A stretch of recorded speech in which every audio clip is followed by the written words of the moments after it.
Welcome back to my channel, guys. My name is Amit, and in today's video I wanted to go through some of the questions that I've been getting from you guys in some of my past videos about the hair transplant that I got in Turkey. Now, just before we jump into that, I wanted to give a quick thank you to everybody who has subscribed in the past couple of weeks and followed me on this journey to watch me go along and try to get a full head of hair based off of the hair transplant that I got in Turkey.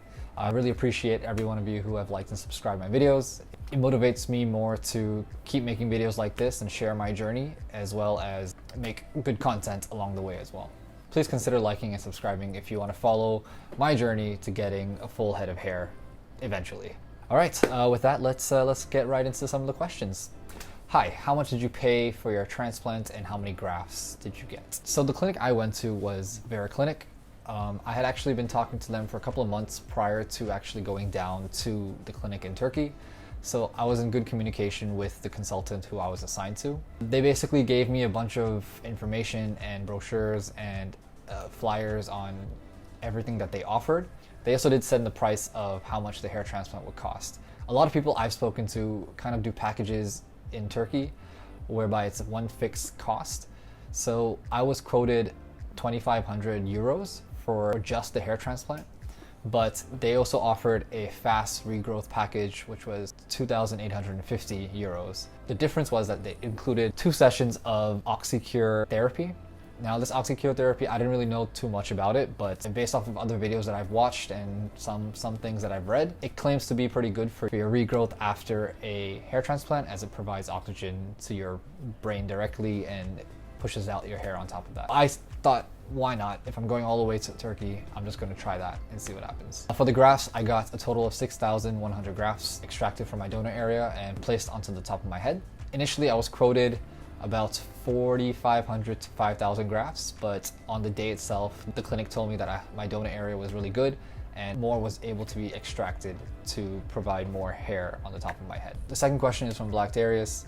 Do you feel the OxyCure was worth the extra money? I can't really say if it was worth the money because I haven't seen any difference yet, but according to certain articles that I've read and of course other reviews from other people, they say that it could be beneficial, but the thing is that from what I've read online is that it would take about 7 to 8 sessions to really see some sort of progress. I only did 2 sessions, so I can't really say if it was worth it or not, but I decided to try it out anyway.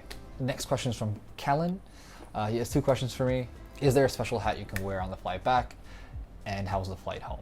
There is a special hat that you can wear back. However, it is recommended only to wear it on after the 5th day. It's just a black beach type hat that you can wear on top of your head. I do have a photo somewhere here that you can probably see what it looks like, but that's what they gave us to wear. I never really wore it because I didn't want to wear a hat over my transplanted area. They did again recommend it after 5 days, but I just never wore it at all. The flight home was totally fine. I just sat in a little corner at my window seat. Didn't really bother anybody else. Nobody bothered me. I was just watching my movies, fell asleep. I did make sure I had a neck pillow on my neck the entire time so I didn't lift my head back and touch the back of the seatplane. But besides that, everything else was fine. And did you have to stop drinking coffee? I generally don't really drink coffee. What? But the clinic does send you information on what you should do before and what you should do after your procedure. So they give you a good idea of 3 days before, like there's no alcohol, no coffee, no smoking. The same thing happens for 3 days afterwards. So there's a whole list that they actually provide you. So you're not really unsure of what to do and what not to do. Zip asks, who performed your incisions or implants? So I briefly spoke about this in my honest review video about my experience when I went to Turkey. When I did go there, I thought that the doctor was going to be doing the procedure on me, but in fact it was the technicians doing it. What? Now, of course, I was a little worried, but after having a conversation with the technicians and after learning a little bit more about them and how qualified they were, I was pretty confident of it happening with them. And of course, the doctor was still overseeing everything. He still was giving them instructions, but he didn't actually do it on me. It was the technicians that were there, 2 of them, that operated on my head.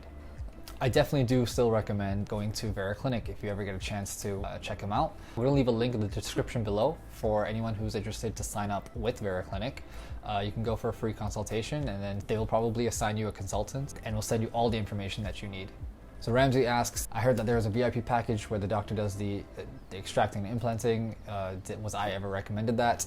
I was not recommended that, but to be honest, I was not aware that there was a VIP package.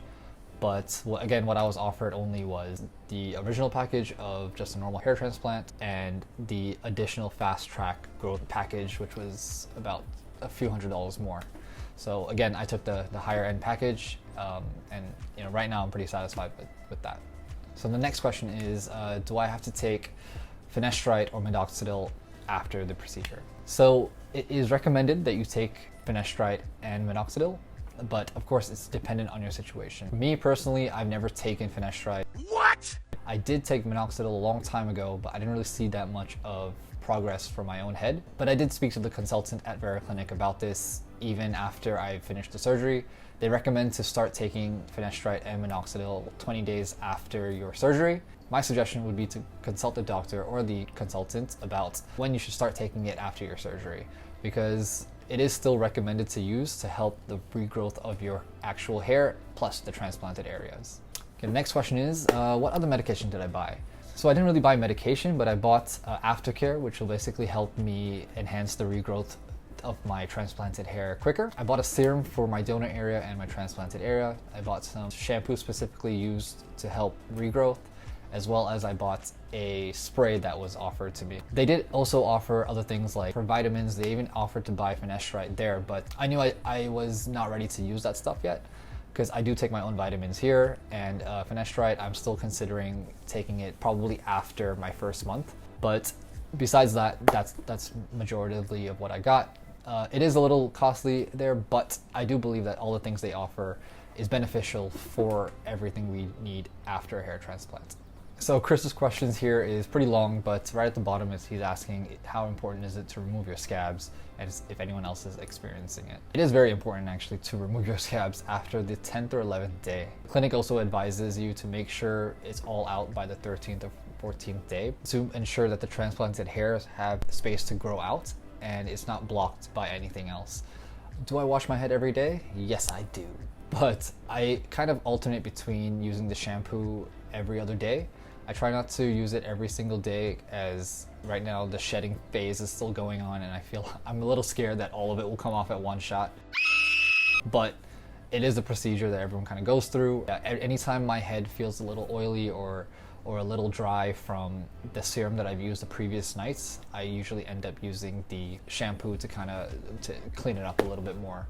But yes, I am washing my hair mostly every day now. Lastly, this is not a question, but I appreciate the comments that have been coming in saying that I look good as a shaved head. I think that it's important that all of us who are trying to go for a hair transplant should at least maybe see how we look with a shaved head. Because I'm not gonna lie, I think I look pretty decent based off of what I can see.